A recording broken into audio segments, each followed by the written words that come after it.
Čaute, volám sa Mišo a dnes si povieme niečo o cvikoch na brucho.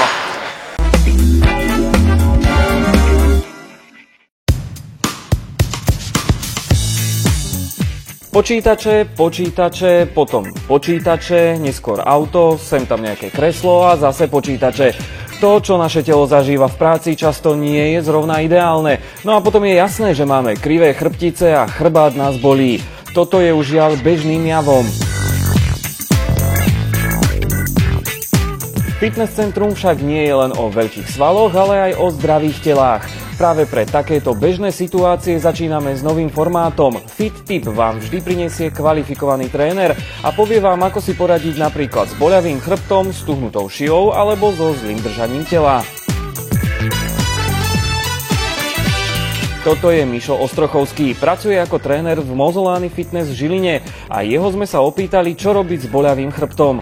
A on, ako si často, spomínal niečo úplne iné. V brušných svaloch priame brušné svaly, ochabnuté brušné svaly. Pri precvičovaní brušných svalov. Áno, znie to zvláštne, ale za boľavý chrbát často môžu ochabnuté brušné svaly.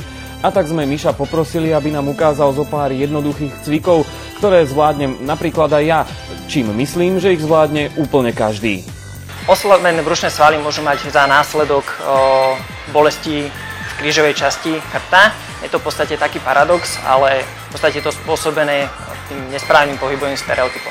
Pri oslabených brušných svaloch je porušený pohybový stereotyp človeka, ktorý má oslabené brušné svalstvo, spoznáme tak, že má zvesené ramena. Chrbtica má neprirodzený tvar. Často sa to stáva ľuďom, ktorí vlastne majú sedavé zamestnanie, či už v kanceláriách, alebo trávia veľa času v autách, obchodní zástupcovia a podobne. Na bolesti chrbta im odporúčam následovné cviky.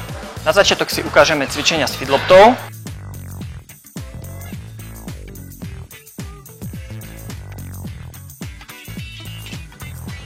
Prvým základným cvikom na feedlopte je skracovačka. Pohyb je pomalý, jednoduchý. S výdychom dvíhame trup. V hornej časti môžeme pohyb zastaviť. Cvik je zameraný na priame brušné svaly. Brušné svaly v živote využívame a často si to ani neuvedomujeme. Pre bežný život sú veľmi dôležité a práve ochabnuté brušné svaly sú často príčinou rôznych ďalších pohybových problémov. Pri ďalšom cviku môžeme znovu využiť loptu. Láhneme si na chrbát, loptu podložíme pod nohy a znovu robíme skracovačky. S výdychom zatiahneme brucho, zadržíme, pomaly spúšťame. Pohyb sa snažíme vykonávať plynule, aby sa nejednalo o rýchle, sekavé pohyby. Dávame pozor, aby sme pohyb neťahali hlavou. Hlava je zapretá o ruky s výdychom. Pri skracovačkách na feedlopte si musíme dať pozor, aby sme boli stabilní na tej lopte. To znamená, že nohy nie sú veľmi pri sebe, ale máme ich zhruba na šírku ramien. Opora je pod hrudnou časťou chrbtice a pri cviku sa snažíme kopírovať tvar lopty. Čiže pri uvoľnení sa ako keby zakloníme. K výdychu dochádza pri zaberaní svalstva, to znamená pohybe nahor.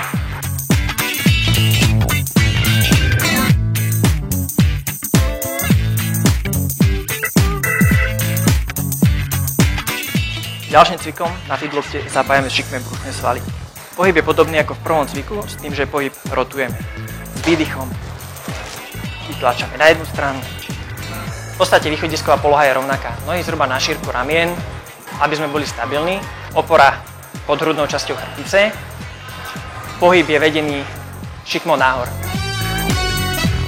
Vieme si pomôcť tým, že sústredíme sa na zapretie hlavy do dlani. To znamená, ruky sú za hlavou a hlavou ako keby tlačíme proti dlaniam. Tým by sme mali vlastne tento nežiaducí pohyb odstrániť.